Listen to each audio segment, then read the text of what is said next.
সমাৰোহলৈ ব্যাপক সঁহাৰি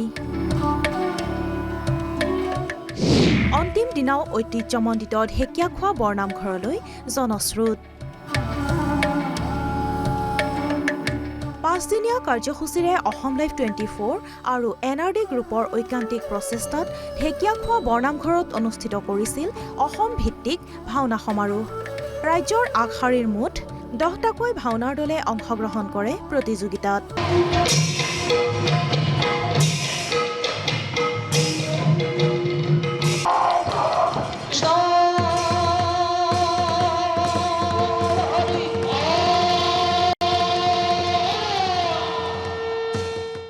মহাপুৰুষ দুজনাৰ ধৰ্মবাণীক জগত সভালৈ নিয়াৰ প্ৰয়াসেৰে এই প্ৰচেষ্টা কৰিছিল অসম লাইভ 24 আৰু NRD গ্ৰুপৰ অধ্যক্ষ নৃপেন দাসে ঢেকীয়াখোৱা বৰনামঘৰ পৰিচালনা সমিতি আৰু উপস্থিত জনতাই সেয়ে ভুৰি ভুৰি প্ৰশংসা কৰিছিল অধ্যক্ষ নৃপেন দাসক 5 দিনৰ এই ভাওনা সমাৰোহত পৰিৱেশন কৰা প্ৰতিখন ভাওনাই মন মোহিছে দৰ্শকৰ প্ৰচণ্ড শীতকো নেওচি আবাল বৃদ্ধা শিশুৰ পৰা সকলোৱে আহি ঢেকীয়াখোৱা বৰনামঘৰত উপভোগ কৰিছিল ইখনৰ পাছত সিখনকৈ ভাওনা মই গাঁৱৰে এখন গাঁৱৰে কেনেকুৱা লাগিলে ভাওনা চাই ভাল লাগিল বহিবলৈ পালেনে ভালকে পাইছে একদম ধুনীয়া মই আজি 4 দিন আহি আছোঁ বৰ ধুনীয়া পাইছোঁ বুঢ়া যদি মই খোজকাঢ়ি আহি আছোঁ বৰ ভাল লাগিছে আৰু তেখেতক আমি শ্ৰদ্ধাৰে জ্ঞাপন কৰিছোঁ যাতে ভৱিষ্যত তেওঁ উজ্জ্বল হওক আৰু আগলৈকে কৰিবলৈ আমাক প্ৰভুৱে শক্তি দিওঁ আমি আকৌ জাগতে তাত দেখিবলৈ পাম আকৌ আহিবলৈ লৰালৰি হৈছে দিব হয় আকৌ পাছখন চাবলৈ আহিম প্ৰতিদিনে প্ৰদৰ্শিত দুখনকৈ ভাওনা প্ৰথম দিনটোৰে পৰা অন্তিম দিনলৈ কেনেকৈ জনস্ৰোত বৈছিল এই দৃশ্য চালে নিশ্চয় অনুমান কৰিব পাৰিব শনিবাৰে অৰ্থাৎ চতুৰ্থ দিনটোত বিয়লি 4 বজাত কৰ্ণৰ একাগ্নিবাণ ঘটুত কছৰ আত্মবলিদান ভাওনা প্ৰদৰ্শন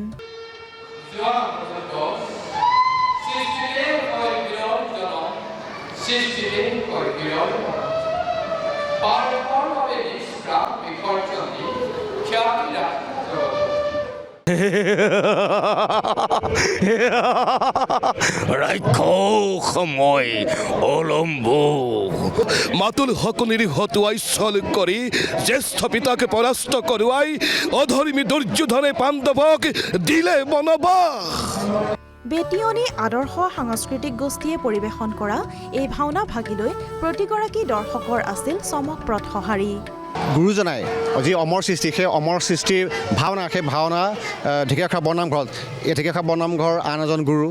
মহাপুৰুষ মাধৱদেৱে সৃষ্টি কৰিছিলে গতিকে এই পবিত্ৰ স্থানত অসম লাইভ আৰু NRDৰ সৌজন্যত ভাওনা মহোৎসৱ হৈ আছে আমি দেখিলোঁ যে একদিন খুব উলহ মালহ ভাওনাপ্ৰেমী যথেষ্ট উলহ মালহ দেখিছোঁ তেখেতে খুব অন্তৰকৰণে এই ভাওনা চাবলৈ আহিছে আৰু যিসকলে প্ৰদৰ্শন কৰিছে তেওঁলোকে খুব অন্তৰকৰণে প্ৰদৰ্শন কৰিছে প্ৰকৃততে গুৰুজনাৰ অমৰ সৃষ্টিক সকলোৱে ধৰি ৰখাৰ প্ৰয়াস কৰিছে আৰু আমাৰ NB নিউজ আৰু NRDৰ অধ্যক্ষ নৃপেন দাস আৰু ডাইৰেক্টৰ ধ্ৰুৱজিৎ দাসে যি ইচ্ছা কৰিছিল বা যি ইচ্ছা প্ৰকাশেৰে এই কামত অগ্ৰসৰ হৈছিল মই ভাবোঁ তেওঁলোকে এটা সফল হৈছে বুলি ইতিমধ্যে ইয়াত যিসকল ভাওনা প্ৰেমী আছে তেওঁলোকে বক্তব্য কৰিছে বা আমাক অৱগত কৰিছে নিশা 8 বজাত কুলাচলৰ মুক্তি লাভ যোৰহাটৰ শ্যামকানু শিল্পী সমাজে পৰিৱেশন কৰা ভাওনাভাগীৰ সফলতাৰে জবনিকা পৰিল নিশা 12:30 বজাত পঞ্চম দিন অৰ্থাৎ অন্তিম দিনতো প্ৰদৰ্শন হ'ব দুখনকৈ নাট বিয়লি 4 বজাত টিয়কৰ প্ৰগতিশীল সাংস্কৃতিক যুৱ সংঘই প্ৰদৰ্শন কৰে মুচুকুন্দৰ জনাৰ্দন দৰ্শন জৰাসন্ধবধ অন্যহাতে নিশা 8 বজাত যোৰহাট মিলন নগৰৰ কৃষ্ণ শংকৰ শিল্পী সমাজে আগবঢ়াব শকুনিৰ প্ৰতিশোধ এই পদক্ষেপত আমি বহুত সুখী যেহেতু এতিয়া যেটো পৰিস্থিতি যেটো যুৱ বিশৃংখলতাৰ ওপৰত যেটো পৰিস্থিতি হৈছে মাদক দ্ৰব্যৰ পৰা ধৰি আপোনাৰ ড্ৰাগছৰ পৰা ধৰি যিখিনি বস্তু হৈছে তাৰ ওপৰত যি ভাওনা সংস্কৃতি আমাৰ উঠি অহা চামক যি আগ্ৰহ কৰিছে আজি সৰুৱে হওক আমাৰ টিমত সৰুৰ পৰা ধৰি ডাঙৰ পৰা চব আছে আমি এতিয়া উঠি অহা প্ৰজন্মক আমি কেনেকৈ শংকৰদেৱৰ কৃষ্টি মাধৱদেৱৰ কৃষ্টি কেনেকৈ আগবঢ়াই নিব পাৰোঁ আৰু এটা পদক্ষেপ আজি যি আপোনালোকৰ যি প্ৰচেষ্টাত আজি আমি যি অংশগ্ৰহণ কৰিছোঁ আমি নথৈ আনন্দিত আদৰ্শ সাংস্কৃতিক গোষ্ঠী বেটিয়নী হৈ পেলাই ইয়াকে কৈ ধন্যবাদ ভাওনা সমাৰোহত সপ্তবৈকুণ্ঠত পৰিণত হয় ঢেকীয়াখোৱা বৰনামঘৰ অসম লাইভ 24 আৰু NRD গ্ৰুপৰ এই উদ্যোগত একেমুখে প্ৰশংসা কৰিছে যোৰহাটবাসীয়ে যিমান ভাওনা দেখিছোঁ এই ভাওনাবিলাক মনোপুত নহয় কিন্তু আজি যিবিলাক ভাওনা মই দেখিছোঁ ইয়াত সঁচাকৈ অসমীয়া কৃষ্টিৰ জ্বলন্ত উদাহৰণ এই ভাওনাই অসমীয়া কৃষ্টি জাগ্ৰত কৰিব আছাম লাইভ 24 আৰু NRDC গ্ৰুপে যি উদ্যোগত আমাৰ ভাওনা প্ৰতিযোগিতা পাতিছে তাৰ বাবে আমি অধ্যক্ষ মহোদয়ক ধন্যবাদ দিছোঁ